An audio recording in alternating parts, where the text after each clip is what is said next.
ensure that our firefighters and paramedics have the necessary resources needed to carry out their life-saving work effectively. In addition to the $1.2 million that DGS is going to have to work on buildings, we're going to do multiple roof replacements and roof repairs. Finally, $4.7 million being allocated towards strategic acquisitions of life-saving equipment, reinforcing safety standards our firefighters and emergency medical personnel follow, and further improving our service to the broader community of Baltimore. This investment will include the following. First, a complete overhaul of our self-contained breathing apparatus, including the items that we need to not only maintain, calibrate some systems, and repair the breathing apparatus itself, but also maintain the training level that our breathing apparatus technicians have. Secondly, acquisition of 80 thermal imaging cameras, which will assist firefighters and emergency services personnel during times of zero visibility conditions inside of a structure fire, as well as providing a means by which our personnel will be able to locate those in just zero visibility conditions overall. You might remember me speaking of thermal imaging technology during the Key Bridge incident. These devices are very similar to what was being used there, so we're purchasing 80 additional thermal imaging cameras. Finally, acquisition of 17,000 feet of 4-inch supply hose for our reserve apparatus. You'll notice on the back of fire apparatus, there's a large stack of thick hose on the back of that. That's supply line.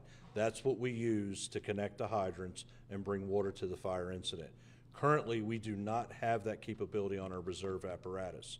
So when we change over from frontline apparatus to reserve apparatus, that process can take well over 4 hours, and it's very, very demanding on our firefighters.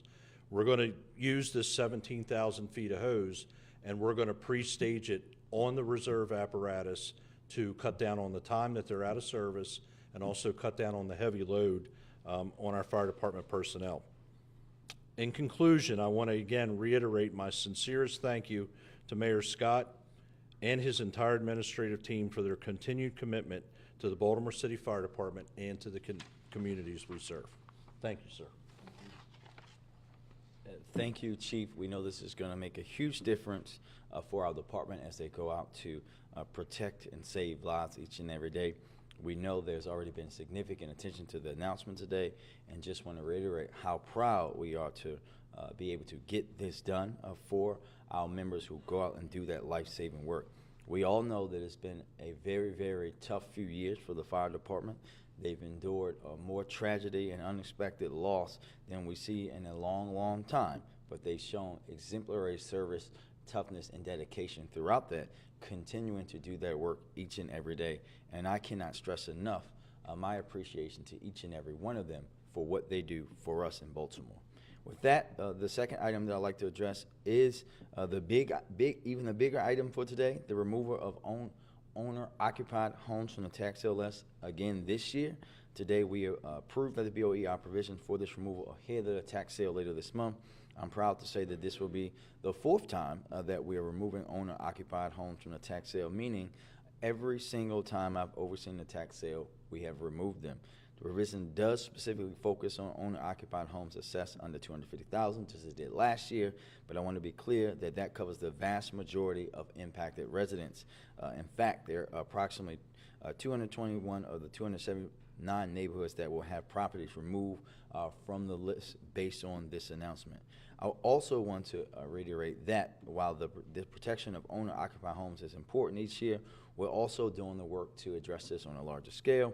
We created that tax sale work group in 2021, focused on comprehensively reforming the tax sale process. Their work is seeking to identify current gaps in the system and find solutions that the process can be more equitable ongoing. And I want to take an opportunity to thank all of the advocates and elected officials who deeply care about this issue for making their voices heard and standing in alignment with us in the effort to protect home-occupied families and the families who live in them.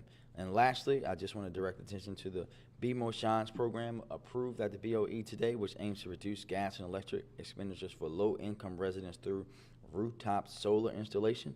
create high-paying solar installation job training opportunities, and attract private investment for low-income residential rooftop solar installation. 80% of the program's recipients are below the 200% of poverty, and 20% have household incomes that are 80% and below of the AMI area media income. This is not only going to help lower bills for our residents, it's going to help our city meet our climate and sustainability goals, which we know is equally important. With that, I will open it up for questions. Mayor, there's been protesters on the Hopkins campus for a couple of days now. We saw police move in overnight at Columbia to even to take control of the campus. What is your plan if Hopkins requests BPD to move in on their campus? Yeah, we've obviously put out statements last night, and I'll reiterate that. We've been monitoring that situation and talking with the individuals at the university, and we'll continue to be in contact with them. We have communicated that the City of Baltimore stands with everyone's First Amendment right to protest, and barring escalation, we know that BPD is always ready to move when necessary, but that will only be done in the proper time. An escalation would be what would spur that? I mean, are you mandated to respond if Hopkins requests it? Well, listen, the police department, we know that they are formulating their own police department, which they don't have just yet. So the City of Baltimore's police department is the authority that would have to respond for public safety measures. This morning, and we heard it a little bit earlier this week too, but Sheriff Kogan was on the radio talking about his endorsement of Sheila, of Sheila Dixon, and he said that he doesn't feel like he has a partner with you inside City Hall.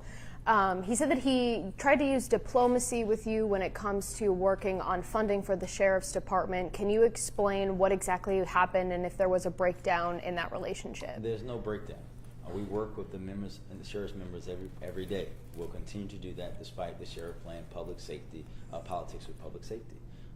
What I will say again, and the sheriff knows this to be true, the sheriff wanted to do something without including the bargaining unit, the FOP leadership that is elected by his sheriff's deputies to move forward with that. I'm not with that. We're always going to work with the unions that represent those people. And when I personally invited her to join a meeting, she made it very clear to me that this is not the way that she and her members wanted this to happen. The sheriff may disagree with that, but as someone who always is going to respect the process that has to happen, and he knows that I myself said that I would stand with them and that bargaining unit of the FOP that represents the sheriffs in Annapolis to allow them to bargain their wages when a bill is implemented, he knows that to be true. Everything else is just politics, and I don't play politics with public safety, and we're going to continue to work with the Sheriff's Office. BPD will continue to work with the Sheriff's Office no matter what. People may play politics with public safety, Mackenzie. I don't. Do you believe that the Sheriff's Office is a vital tool that City Hall can use when it comes to fighting crime in the city? It's not about City Hall. This is about the City of Baltimore, and we do use them, right? We use them consistently. We partner with them consistently every day. We're going to continue to do that, even with the politics that is being played. I think the residents of Baltimore will be very intrigued that all of this is coming out literally 3 or 4 days before voting starts. This is plain old school politics. I don't play politics with public safety. In the Board of Estimates meeting, you guys were talking about, or there was mention about a pool supply or pool maintenance. Are the pools going to open this year? And the scope of work that was attempting to be completed, will that be completed by summer?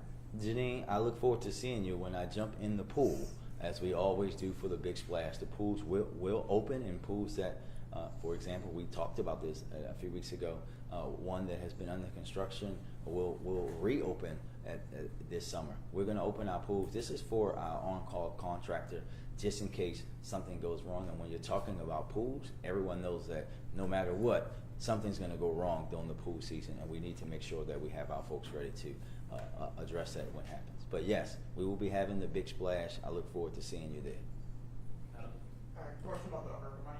Yeah. Does that $10 million come out of the pending projects pool, or is that a separate allocation?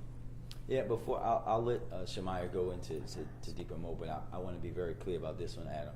We've been talking and communicating with the fire leadership for quite some time about an investment into them. We've always said that we were going to be making adjustments, but also putting this money to use for what it was intended to. As we're coming out of the pandemic, to make sure that our cities are safer or healthier, and this is a direct use of that. And I know the residents of Baltimore who love their fire department is going to support us putting these investments into our department, which in some cases are years and decades overdue. So for context, you're referencing the pending projects line. That's a part of Table 1 in the council report that we issue every month. Yes, this will be coming out of the pending project line, and you'll see that reduction reflected in the council report that we plan to publish next week. One follow-up on that thing for you. You've talked in the last couple of months about possible changes or reallocations to ARPA money. Any updates on the evaluations of the city's spending plan? Yes, so in my last performance hearing, what I talked about was a comprehensive evaluation at the end of Q1, which would have been March 30th. Then, of course, we have to wait for the books to close and all of those things. So we are still going through that analysis. We do plan on providing more factual information about what projects may change or what reductions you might see in allocations in the coming weeks. One more, Brian, because I have an infant to take to a doctor's appointment. Can I ask a question?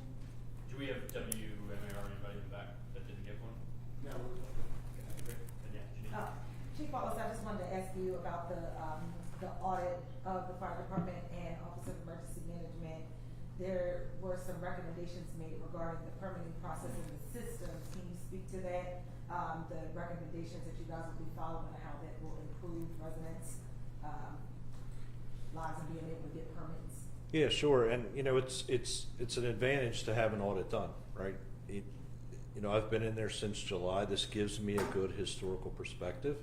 What I would say is my understanding of where we're at right now, this is going to go back years and years. It's data management, acquisition, and retention is what it is. And we have multiple platforms right now that we work for the permitting process. And where we're going as a city, we're going to one platform so that we've got that continuity. We've got data that exists in a lot of different places. And the smallest mistake from one platform to the other, Pratt Street spelled out as opposed to Pratt ST, that stops that data and those platforms from actually talking, and comparing the same data with regard to addresses. So I'm very happy that we got that audit. I'm very happy with those findings. It gives us a good platform to build on and improve the agency. Yes, ma'am. Everybody. Now, I'll just add to that, Janine, just really quickly, that again, this is why we've been talking about this. This is a part of the efforts that we've been doing since we got here, is updating the system, that permitting system. As you all know, we approved it at several BOEs ago for us to implement as we go through the end of the year, so that not just with the fire marshals and their permit, but housing and all these other permits, that everybody's on the same system. The importance of that can't be understated. The same way when we talked a few weeks ago about the tax system, right? That now the city having the first new tax system since the 1980s, when I was not even 10 or 5 or 6 years old, right? That we now have the same system as the state and the county, and what that allows us to do from a government operations standpoint. So when we see us doing this tough work that isn't sexy, that isn't going to get all the glitz and glamour, there is no ribbon cutting. But when you're talking about systems that have not been updated since I was in high school, and we're now doing that work, it will make Baltimore better, not just now, but for many years to come. Thank you.